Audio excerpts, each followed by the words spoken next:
ജോലി ആൾക്ക് കിട്ടിയല്ലേ, ഓൾ ദി ബെസ്റ്റ്. താനിവിടെ വെയിറ്റ് ചെയ്യ, ഞാനൊന്ന് അകത്ത് കയറിയിട്ട് വരട്ടെ. എന്താ?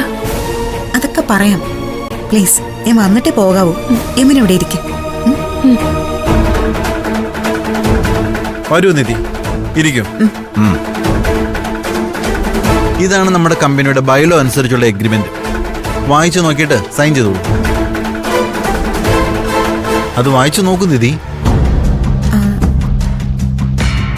സർ, ഞാനൊരു കാര്യം ചോദിച്ചോട്ടെ? എന്താ? ചോദിച്ചോളൂ.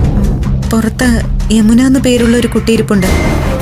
ഞാൻ ഈ ജോലിക്ക് ജോയിൻ ചെയ്ത ആ കുട്ടിയെ ഒഴിവാക്കൂ?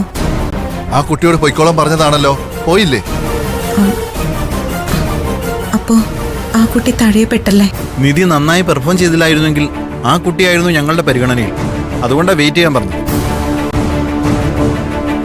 ആകെ ഒരു ഒഴിവല്ലേ ഉള്ളൂ. നിധിയെ സെലക്ട് ചെയ്യപ്പെട്ട സ്ഥിതിക്ക് ആ കുട്ടിക്ക് എങ്ങനെ ജോലി കൊടുക്കും? ആ കുട്ടിക്കും കൂടി ഒരു ജോലി കൊടുക്കാൻ പറ്റുമോ സർ? അത് നടക്കില്ല.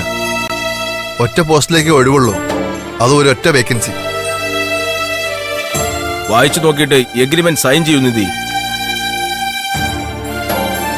സോറി സർ, എനിക്ക് ഈ ജോലി വേണ്ട.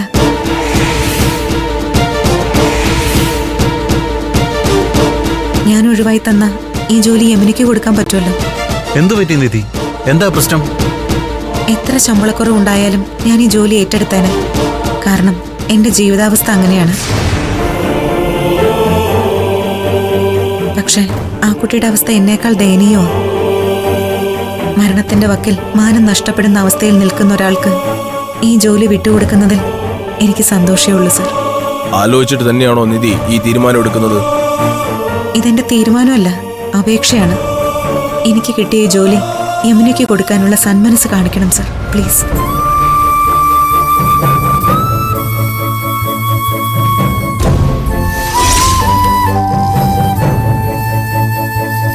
ജോലി കൺഫേം ആയില്ലേ നിധി?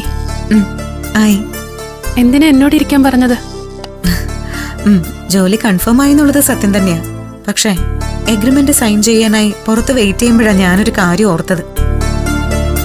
ഇവിടെ 10 to 5 ജോലി സമയം. എനിക്കത് പറ്റില്ല. രാവിലെ 9 മണിക്ക് വേണമെങ്കിൽ എത്താം. പക്ഷേ എനിക്ക് ഉച്ചയ്ക്ക് പോയേ പറ്റൂന്ന് പറഞ്ഞു. അത് സമ്മതിക്കാൻ ഇവര് തയ്യാറല്ലെന്ന്. ഇതൊരു നല്ല ജോലിയല്ലേ നിധി? 10 to 5 എന്ന് പറയുന്നത് കുഴപ്പമില്ലാത്ത സമയമാണ്. വെറുതെ നല്ലൊരവസരം നഷ്ടപ്പെടുത്തി കളയണോ? എന്റെ സൗകര്യത്തിനുള്ളൊരു ജോലി കിട്ടിയാലേ ഞാനത് ഏറ്റെടുക്കും. ഇവരുടെ ഇഷ്ടത്തിന് ജോലി ചെയ്യേണ്ട ആവശ്യമൊന്നും എനിക്കില്ല. ഞാൻ ജോലി വേണ്ടാന്ന് പറഞ്ഞിട്ട് ഇറങ്ങിപ്പോന്നു. യമുനയോട് അകത്തേക്ക് ചെല്ലാൻ പറഞ്ഞു. എന്റെ കണ്ടീഷൻസ് കേൾക്കുമ്പോ ഇന്റർവ്യൂ ബോർഡ് സമ്മതിക്കില്ലെന്ന് എനിക്കറിയായിരുന്നു. അതുകൊണ്ടാ യമുനയോട് വെയിറ്റ് ചെയ്യാൻ ഞാൻ പറഞ്ഞത്. ചെല്ല, യമുനയ്ക്ക് ജോലി കിട്ടും. All the best. ധൈര്യമായിട്ട് ചെന്നോളൂ.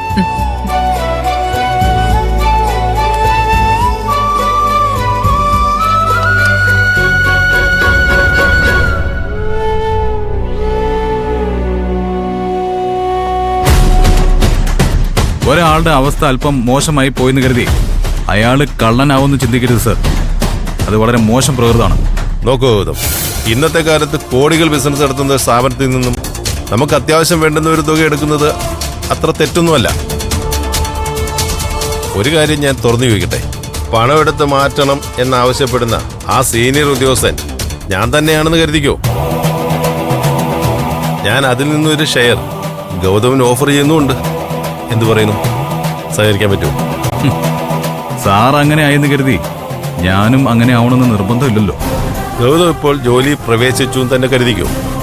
ഞാൻ പറയുന്നത് അനുസരിക്കാത്തതിന്റെ പേരിൽ, എന്റെ തിരുമറിക്ക് കൂട്ടുനിൽക്കാത്തതിന്റെ പേരിൽ ഗൗതമനെ ജോലിയിൽ നിന്ന് പുറത്താക്കാൻ വേണ്ടി തീരുമാനിച്ചു എന്ന് കരുതിക്കോ. അപ്പൊ ഗൗതം എന്ത് ചെയ്യും? അതിന്റെ പേരിൽ ഈ ഓഫീസിലെ ജോലി ഉപേക്ഷിച്ച് പുറത്തു പോകേണ്ടി വന്നാൽ പോകുന്നതിന് മുന്നേ അതിന് കാരണക്കാരനായവന്റെ മുഖം അടിച്ച് 2 ഞാൻ പൊട്ടിക്കും. സാറ് പേടിക്കണ്ട, അങ്ങനൊന്നും സംഭവിക്കില്ല. കാരണം ഞാൻ ഈ ജോലിയിൽ പ്രവേശിച്ചാൽ ആദ്യം ചെയ്യുന്നത് ഇവിടെ അക്കൗണ്ടിൽ തിരിമറി നടത്തി പണം അപഹരിക്കുന്ന സർവ്വ എണ്ണത്തിന് കണ്ടെത്തി ചെയർമാനെ കൊണ്ട് അവനെയൊക്കെ ജോലിയിൽ നിന്ന് പിരിച്ചുവിടുന്ന പണിയായിരിക്കും. അതിനെന്നെ കൊണ്ട് സാധിച്ചില്ലെങ്കിൽ നിന്റെ ഒന്നും ജോലി എനിക്ക് വേണ്ടടെന്ന് മുഖത്ത് നോക്കി പറഞ്ഞ് ഞാനിവിടെ നിന്ന് ഇറങ്ങിപ്പോവും. എങ്കിൽ തനിക്കിവിടെ ജോലിയില്ല, പോയിക്കോളൂ. പട്ടിണി കിടക്കേണ്ടി വന്നാലും ശരി നിന്റെ ഒന്നും ജോലി എനിക്ക് വേണ്ട. ഈ ജോലി താൻ തന്നെ വെച്ചോ. Good bye. പിന്നെ നീയൊന്നും ഈ കസേരയിൽ ഇരിക്കാൻ യോഗ്യനല്ല. ഒട്ടും വൈകാതെ തന്നെ ഇതിൽ നിന്ന് ഇറക്കാനുള്ള വഴി ഞാൻ നോക്കിക്കോളാം.